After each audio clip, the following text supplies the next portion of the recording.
Hi guys, welcome to EX-HALE Online with Pravi. Happy Independence Day, Nigeria. It's 65 years. Wow, we've come a long way as a nation, one would think, right? So we thank God for keeping us together as a nation. And I know that a couple of you have, well, a lot of us have a lot of things that we wish would be a bit different in Nigeria. But guess what? God is working on us. And with time, I believe that we will get there. I believe in the positive things that are happening. I don't want to talk about the negatives because every country has its negative, but I want to see the positive in what's happening in Nigeria. And I strongly believe that God is going to perfect all that concerns our country. So I want you to be excited about what God is about to do in our nation. So once again, happy 65th Independence Day. Now, for those of you who've been following, we've been talking about breaking unhealthy patterns, but we've been talking specifically about breaking unhealthy sexual patterns, and we had concluded breaking unhealthy sexual patterns in young adults. And on Sunday, we started breaking unhealthy patterns, sexual patterns in marriage. And I said one of the things I quoted was at the very beginning for us to understand the original intent of why sex was created in the first place. And the reason is because God, enjoys intimacy with us. And marriage is an indication, or it's a replica of what God's intention of his relationship with us would be like. And so I told you from the get-go that I will not be able to separate God from this particular topic with married couples, because the key to marriage is founded on God. The foundation of marriage is founded on God. Whatever religion or whatever thing you choose to believe in, you cannot remove God factor from marriage, right? We have all sorts of cultures and tradition, and I always know that there is a blessing, and that blessing is always from God, right? So, but I'm coming from a Christian perspective because I'm a Christian, so I can only work with what I know. And I want to talk about it from a godly perspective because, like I said, I will not be able to separate it. So you guys will forgive me because I'm going to use the Bible a lot when I'm talking to the married couples because, like I said again, that's the foundation for marriage. So we started by saying last week, or rather early this week on Sunday, that marriage was designed by God for fellowship between a man and a woman. And that fellowship, indeed, there's intimacy. And I told you, no matter what you do in the presence of intimacy, there is a coming together of man and woman. Genesis chapter 2 verse 24, therefore shall a man leave his father and his mother, and the two shall cleave together and become one flesh, right? Or the man will cleave to his wife and the two shall become one flesh. And I told you what it means to be one flesh is in the place of intimacy, is in the place of oneness. And it went as far as to say, and they were naked, both of them, right? And they were not ashamed. And that is the key part of what is going on in most marriages. There's a lot of shame in most marriages in this generation. Why? Because couples are no longer naked before each other. And I'm not talking about physical nakedness alone, because some couples, yes, it's been a while since they had that intimate moment, so there is that. But that nakedness in terms of transparency, that nakedness in terms of being an open book to your spouse, we don't have that these days anymore. We have couples passwording phones. We have couples, hiding all sorts of proof from their partners that they are cheating or they are indulging in sexual habits that are not godly or that are not becoming of a married person, so to say. And I told you that the reason why I chose to start with young adults before I transcended into marriage is because every married couple was once young adults, right? Individually. And in this place of individuality, we all picked up certain things about life. We picked up certain habits. We picked up certain characteristics. We had different traumas.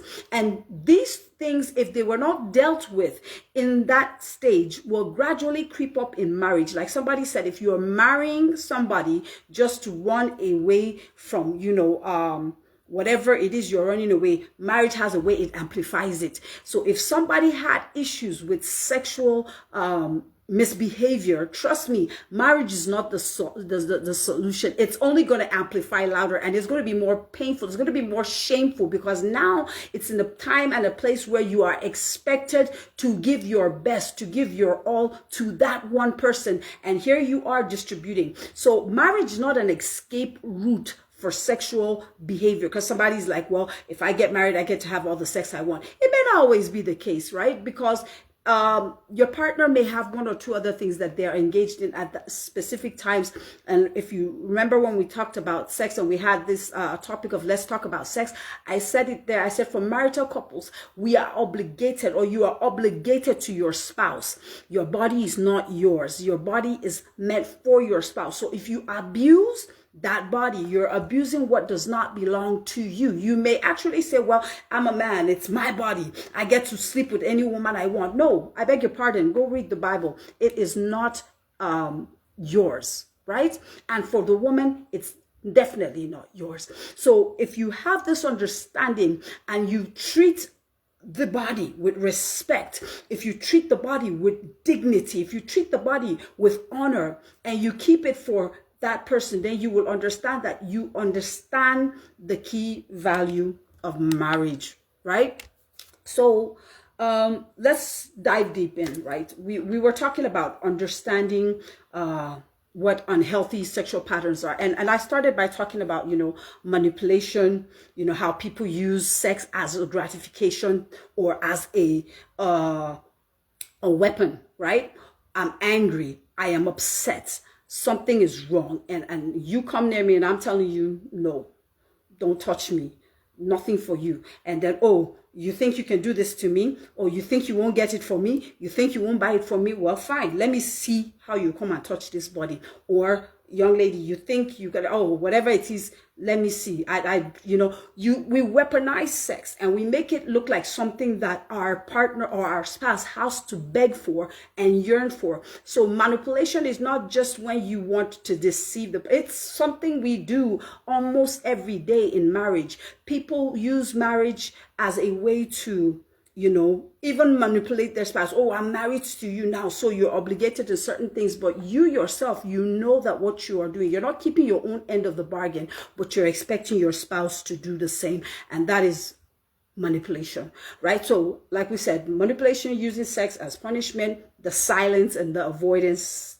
due to the shame, that what you're doing is not right. So when you come, rather than, sitting down and talk to your partner about the situation, what you do is you use silence, the silent treatment, the quiet treatment. I don't want to talk. I'm not in the talking mood. Whereas all that's troubling you is the guilt and the shame of the act that you are indulging yourself in, whether it's cheating outside the marriage or if it's something you're doing with yourself. Because like I told you, some people have porn issues, some people have masturbation issues that were carried up from young adults and probably not dealt with. So now it is a problem even in the marriage.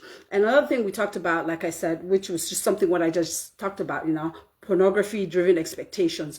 When you are out there, you see things on porn, you see things in movies, and you want to practice your appetite, your expectations about that. You expect your partner to be okay with doing stuff like that with you. You want to chain her up to the bed, or you want to chain him up to the bed, and all that. You want to practice what your eyes have seen. And I told you that is a very dangerous thing to do, because you may end up destroying that one good person that God has brought into your life to introduce you to peace.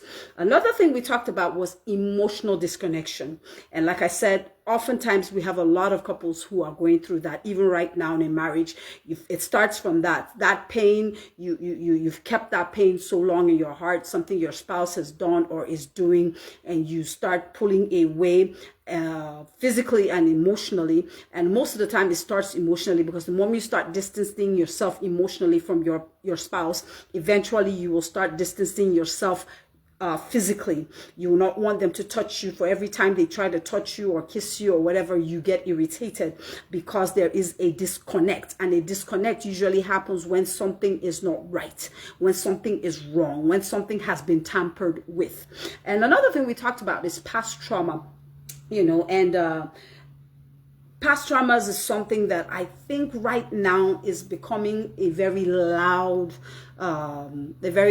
situation in the lives of so many people, because there was somebody who said half of the people, or a majority of the people on the surface of this working right now, have a mental issue that they don't even know. They're walking around like everything is just okay, and you don't even realize that there's something mentally wrong with you, physically wrong with you. And some of these things start from childhood, and when they are not treated, they grew up. And so I said, well, wait a minute, did our parents or our grandparents have things like this? Yes, they did, because we saw it in the way they behaved, the way they conducted. We felt it, or well, you hear, you think it's normal that somebody should be shy, someone should be timid.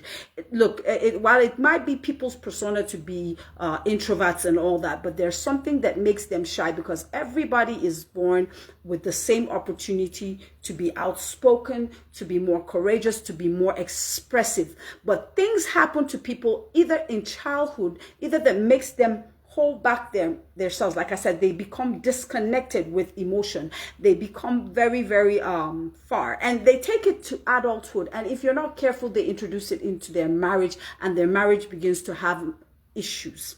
So past traumas are issues that if you followed when I was talking to young adults, you would understand how deep it goes to affecting people, even in the place of intimacy. Now, today I want to talk about the consequences of these patterns. The consequences of unhealthy sexual patterns in marriage. Number one would be, the very obvious, would be distrust and distance. Mistrust and distance. Sorry, I beg your pardon. Now, I talked about emotional disconnection, and I said when something is tampered with or when something is wrong, there is already a disconnect. And oftentimes, most of the time, it's always either a situation, maybe you get married, or now there are several reasons why people choose to get married, right? So those reasons are what always give issues. Now, I want to read Genesis chapter 1, verse 31, because I want us to understand, first and foremost, God's intention, what God's outlook of marriage was after he had created man, after he had brought out woman from man, and he had introduced the woman to the man, and the man looked at her and said, "Oh, my bone of my bone, flesh of my flesh, I will call you woman." And the Bible says, and they became one, and they were not they were not conscious of their nakedness. The Bible says they were naked, and they were not ashamed of it, because they were transparent. There was nothing hidden. Every time you hide something, remember when we talked about it for young adults, I said every time you hide something, there is shame. But every time you expose something, you know, the shame has been taken out of that situation. And oftentimes, a lot of married couples experience shame because there are a lot of hidden things, a lot of secret things that are being done that the other person does not know of. And by the time it comes into the limelight, oh my God, it becomes a very big problem. I was watching a broadcast earlier, just before I came online, and it was like a talk show. It's like a radio show between there's a man and a young lady, and you know, people come on radio and they say things, so you're not really seeing the person's face, you're just hearing the voice. And this guy comes on the show and he says he would like them to advise him. He wants to confess to his wife that he has two secret children that she does not know about. And so they pried and they're asking, okay, wait a minute, you have two children. How old are these children? And he said, one is 15, one is 18. And it's from the same woman. And the producers of the show were in shock, like, oh, how long have you been married? And they were like, he's been married for 20 years. You've been married for 20 years, but you've been cheating on your wife for 18 years with the same person. Now he has 5 children with his wife, and then 2 with this unknown person that the wife has no knowledge of. And so they asked him a question: is the other woman aware? Is she comfortable with the situation that you have a wife that has 5 children and your kids do not know? Your kids are adults now. And he says, well, the other woman too does not know that the wife exists. And I'm asking myself, how would I be with a man for 19 years? Because if the child is 18, it would mean that there was a relationship months before the child became 18. So let's give and take 19 years. So basically you were cheating on your wife shortly after you got married to her. That's what it means. Now, 19 years, and you've been dating a guy for 19 years. You have 2 kids with him, and he's never popped the question about marriage to you. You're not worried. You're not asking questions. You're not bothered. How does a man keep you that long with children but doesn't want to legitimize your relationship with him? You're not asking questions. And now the lady asked him a simple question. You know, okay, why are you doing it now? Why do you want your wife to know now? Or do you feel the other woman too deserves? And he was like, well, he feels the other woman deserves to know as well. So why are you doing it now? He said, oh, because his kids are growing up. They're all grown up. The chances are they may meet each other. They may know each other. And like he said, all the kids tend to look alike, right? So of course, somebody will see someone that looks like them and want to know who your dad is, want to do DNA and all that, and then the truth will come out. Now, that's where the shame comes. Why do you keep something for so long? You started, it was bad enough that you got pregnant the first time after your marriage and you didn't inform your wife about it. You kept it quiet. You had another child 3 years later, and now the children are 18 and 15, and neither of them know that they have 5 siblings outside, and these 5 siblings do not know they have 2 siblings outside. And this is just one of the very many that we hear about outside. There are many. We have ladies who are in the house right now. You know, they're married, their spouse is on and off, you know, maybe work or something, and their kids in the house. The father is sponsoring these children, taking care of these children, and voila, he gets to find out that some of these children, all of these children, one of this child is not his. And these are the shames that creep up about it. Now, I told you I want to read a scripture, right? Genesis chapter 131. It says, now, I'm reading from the Amplified, by the way. It says, and God saw everything that he has made, and behold, it was very good. It was suitable. It was pleasant, and he approved of it completely. He approves of marriage. God approves of godly marriage. He approves of godly sex. He approves of intimacy between a husband and a wife that has been legally endorsed. Trust me, there's nothing for those of you who get married and you're over spiritualizing it, my Christian sisters and brothers, you know, and you're telling yourself, oh, we need to be. You need to know that beyond what you're doing, there is a place of God has approved. So there is no sin in it. There's no need, there's nothing wrong with waking up in the morning and making love to your spouse, right? Just before you want to do any other thing. I don't get it, why we make it such a big deal in marriage that it is not allowed to do some certain things. And I've heard a lot over the times. I've heard pastors preaching, oh, you cannot do this, you know, doing sex with your spouse, you cannot do that. Where are the restrictions coming from? This is, we have become one flesh. You are mine, I'm yours, my body is yours, your body is mine. So where are the restrictions? Why can't I do certain things with you? Why can't you do certain things with me? And that's why a lot of couples find marital intimacy a bit boring, a tad bit not exciting. And because of that, you see the other one going out to look for it, or both of them going out to look for it, because there's nothing spicing up their relationship, because a pastor, an imam, or somebody told them it's not good to have intimacy with your partner or your spouse in this manner. Well, what do I know, right? So, but let me put it in another scripture. The New Living Translation says, and he saw it, it was excellent in every way. It was beautiful to God. It was music watching it happen. For him, it's just a reminder that this bond, this intimacy, this passion, this chemistry that they are exploring, it's a reminder of my passion for them and their passion for me, and how they should be one, and how they should be intimate, and how they should enjoy fellowship and bonding. But because there is an abuse of it, there is no longer it. So he does not delight in watching it happen when it's cheating. Now, I'm going to show you something, right?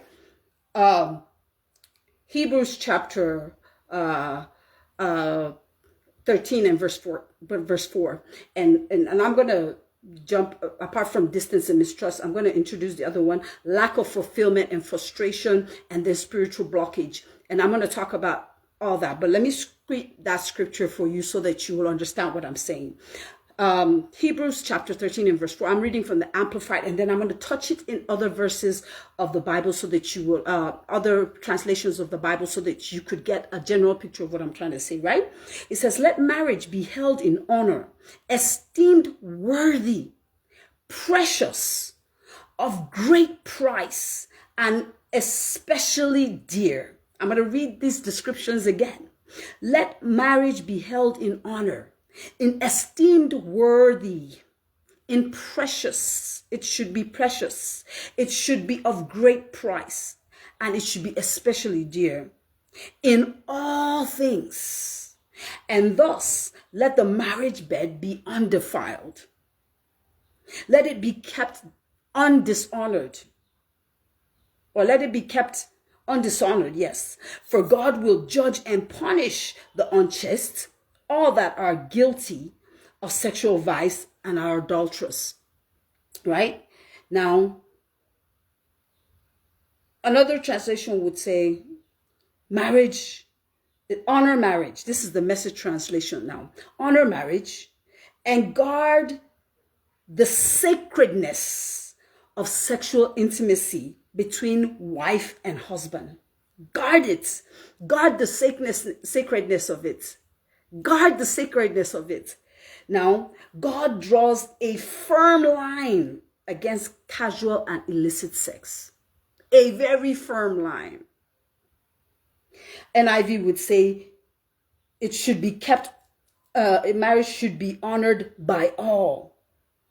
For marriage should be kept pure.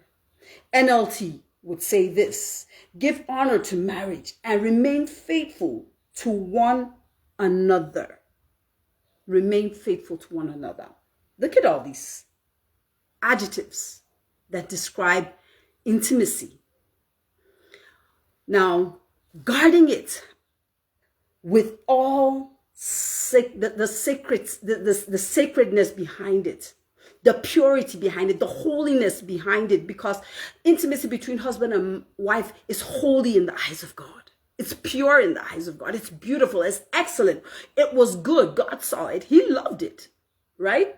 Now, what does it mean to be undefiled? Because the initial scripture would be like the marital bed is undefiled, because people have debated that. Now, what does it mean to be undefiled? Something that is free from stain, something that's free from blemish, from corruptness, from impurity. Something that has no moral faults or blemish. Something that is clean. That white bedsheet that's not stained. That's what it means to be undefiled. How many marriages can boast of that in this generation now? That marriage bed is so clean, it's so pure, nothing is staining it. You know, that distance has been created because of it. Now, all these things we talked about, manipulation, the silence, the emotional disconnection, the past traumas, these things create a distance in sexual intimacy. They create mistrust, because if I find out once that you are cheating on me, chances that I am coming back to you are slim to none, except if I am one who has really dealt with my emotions to the point where I know that I have to just forgive and move on. But you see, what we have nowadays is that people move on and they forgive, but then the cheater now does it again and does it again. Some learn from the first time and don't try it again, but others continue, and that thing brings a very, very painful destruction into the home. Let me read something for you again that will just get your minds worked up, right? Proverbs chapter 6 and verse 32. Whoever, and I'm reading again, this is the the King James Version. Whoever commits adultery lacks understanding and destroys his own soul. But let me read it from the Amplified so that we get those adjectives out, right? But whoever commits adultery with a woman lacks heart, lacks heart, and then lacks understanding. And then it says that lacks understanding, which is moral principles and prudence. And he who does it is destroying his own life. Not something we like to hear, right? These are the painful truths that nobody wants to talk about. Nobody wants to say. We're all okay in that. Again, today I was on Instagram, and I heard a guy, come out, and, he was saying, if you have cheated on your wife, or you have cheated on your husband, don't confess. He kept on emphasizing it. Don't confess. Don't confess. What are you confessing for? You're not confessing because, well, I agreed with him in one part, because he said you if you're confessing, you're not confessing because you're honest. You're confessing either because you were caught, or you're confessing because conscience, the guilt, the weight, the pressure. Those are things that come as consequences of stepping out or cheating. And we're talking about people who actually go and do the act with someone else. I'll talk about other methods that you could cheat on your spouse with, because it's not just generally when you only go out and lay in the bed with someone else, right? And so, but he kept on emphasizing, don't cheat. Don't cheat. He didn't talk about why should you cheat on your spouse in the first place. He just kept on going, don't confess. Don't confess. What are you trying to achieve when you confess? You will only make the person more angry. You make the other person... Well, that may be all true, but let me tell you the truth. You are destroying your own soul. You may think you're hurting the other person, and you are, because remember, the body is not yours, it's theirs. So for every time you're jumping on the bed with multiple women, now it may not just be in marriage. This is people who are in very committed relationships. You think you're in a committed relationship with somebody, and then you get to find out that it's not like the person is even cheating on you with one person, but it's cheating on you with everything or person he finds available. The person, let me not make it personal, right? So, but what you find it everywhere. Now, Message translation puts it this way, and I want you to pay attention to what Message says. Adultery is a brainless act. It's a brainless act. It's stupid. It's a brainless act, soul destroying, self-destructive. And that's in Proverbs 6:32, and then verse 35 in the Message translation would say, and nothing you say or pay will make it all right. Neither bribes nor reasons will satisfy. Because you have no reason to. When you stood before that congregation and that man of God, these were the words you said. Forsaking all others, keeping myself only for you. The marital bed, undefiled, unblemished, untainted. And now you've introduced something that brings a different vibe into your house. So that mistrust, you tell me that you're going out. You tell me that you are in United States, or you're traveling to the United States for 2 weeks visit, and then I find out that you left Abuja for Lagos, or you tell me you're going to Lagos to go and think, and then lo and behold, you find yourself in Abeokuta in the hotel or something. You know, that mistrust. You don't expect the other person to believe you. The confidence in you is gone. The trust in you is gone. The belief in you is gone. And once it's gone, it takes a lot of work, because look, building a thing is easy. You can raise, it will take months and probably years to build a very solid structure, but it takes just one day to pull that entire structure down. And most of the times, adultery, cheating on your spouse brings that whole structure down, and now it leaves you with a lot of work to trying to rebuild.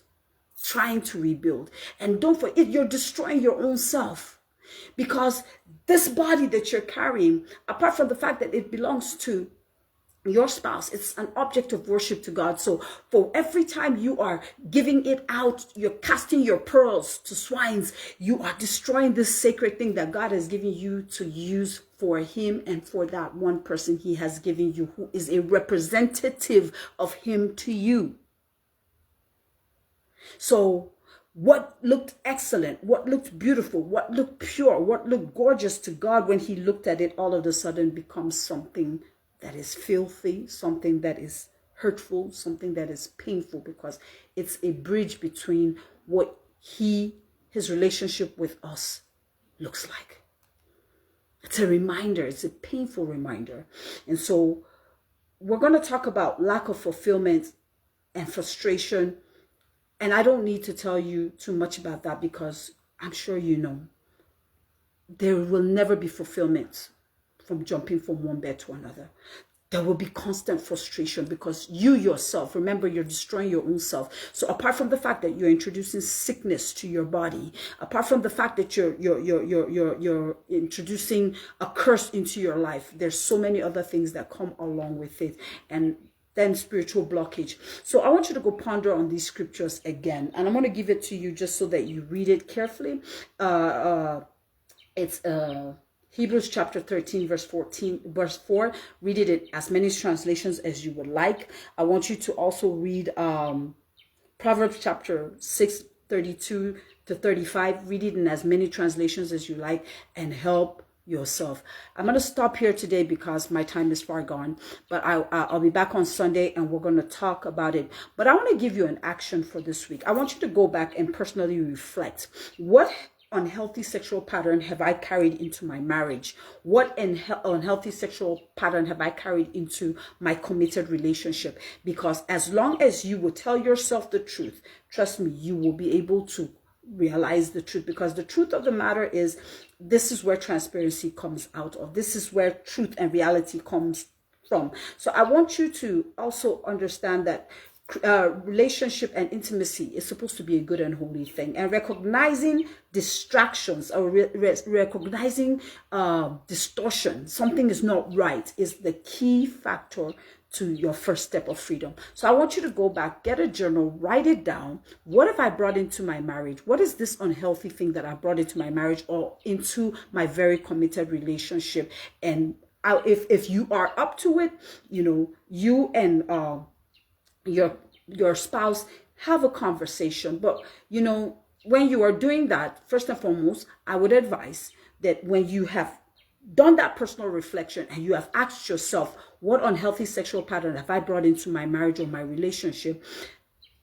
Take a journal, write it down, and then begin to pray over those patterns. Begin to pray over those patterns, because you know the truth. Nobody else knows it but you do, and God knows it. So pray over them and ask God to help you. Now, another thing would be have that conversation with your spouse. You guys talk about these patterns.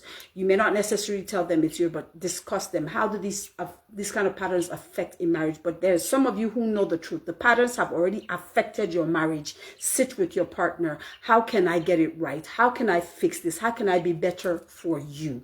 And by the time you do that, I am sure you will be better. Again, I want to say congratulations to everyone who is making conscious efforts to fix and work on these unhealthy sexual patterns. Please go subscribe to our YouTube channel. It's EX-HALE Online with Poavi. So please go there, subscribe, and I will be so grateful. Leave a comment, leave a like in any of the videos. If you like what we're doing right now, please, you can share on this video and let others get to hear it so that we can build healthier couples in society. Once again, happy Independence Day to all Nigerians. I wish you guys all the best. Have a wonderful celebration. And for those of you who are aware, Christ is coming back very, very soon. Please, let's stay prepared. Let's stay alert. Let's stay ready. I love you. God bless you. Be the reason why someone smiles, and I want to take their life. Mwah.